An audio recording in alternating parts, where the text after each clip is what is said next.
Hello అందరికీ welcome to my channel. ఈరోజు మన ఛానల్లో ఎంతో టేస్టీ అండ్ సింపుల్ కరివేపాకు పొడిని ఎలా తయారు చేసుకోవాలో చూద్దాం.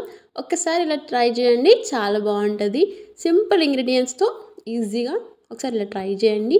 వేడి వేడి ఇడ్లీలోకైనా అన్నంలోకైనా చాలా బాగుంటుంది. ఇక్కడ నేను 10 నుంచి 12 వరకు ఎండుమిర్చిలను తీసుకొని గింజలను మిర్చిలను సపరేట్ చేసుకుంటున్నాను. ఇక్కడ ఒక ప్యాన్ని తీసుకొని హీట్ చేసుకొని ఎండుమిర్చిలను వేసుకొని ఒక 2 నిమిషాల పాటు బాగా ఫ్రై చేసి తీసుకుంటున్నాను.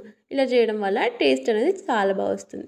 ఇవి ఫ్రై చేసి తీసుకున్నాక గింజలను కూడా 1 నిమిషం పాటు ఫ్రై చేసి తీసుకోవాలి. అలా చేయడం వల్ల టేస్ట్ అనేది చాలా బాగుంటుంది. ఇవన్నీ మిక్సీకి వేసేటప్పుడు అనేది ఈజీగా గ్రైండ్ అయిపోయి టేస్ట్ అనేది చాలా బాగుంటుంది. పప్పులను ఫ్రై చేసుకోవడానికి ప్యాన్లో ఒక 2 టేబుల్ స్పూన్ వరకు ఆయిల్ని వేసుకొని హీట్ అయ్యాక 1 టేబుల్ స్పూన్ వరకు శనగపప్పుని వేసుకొని 1 నిమిషం పాటు ఫ్రై చేసుకుంటున్నాను. 1 నిమిషం పాటు ఫ్రై చేసుకున్నాక 1 టేబుల్ స్పూన్ వరకు మినపప్పుని వేసుకొని మరొక నిమిషం పాటు బాగా ఫ్రై చేసుకోవాలి.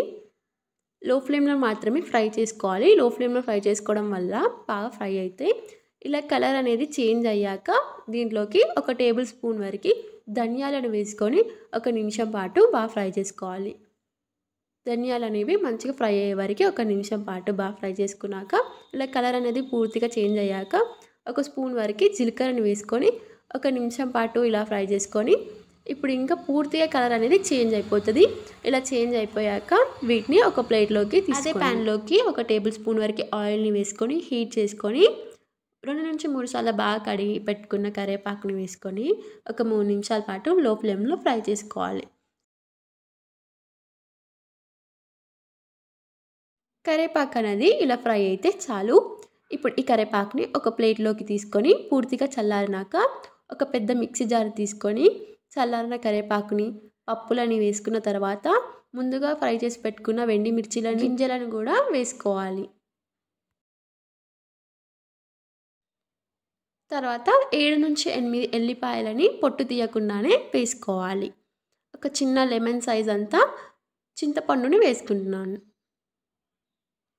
చింతపండు వేసుకోవడం వల్ల కొంచెం తినేటప్పుడు కొంచెం పుల్లగా తగులుతుంది. ఇక్కడ టేస్ట్కి సరిపోయేంత నేను 1 టేబుల్ స్పూన్ వరకు సాల్ట్ని వేసుకుంటున్నాను.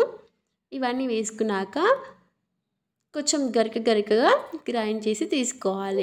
కరివేపాకు పొడి అనేది రెడీ. మీకు కనుక ఈ రెసిపీ నచ్చినట్లయితే మీరు కూడా ఒకసారి తప్పకుండా ట్రై చేసి ఎలా వచ్చిందో కామెంట్ చేయడం మర్చిపోకండి. Thank you for watching. ఈ వీడియో మీకు నచ్చినట్లయితే మీ ఫ్రెండ్స్ అండ్ ఫ్యామిలీ మెంబర్స్కి షేర్ చేయండి.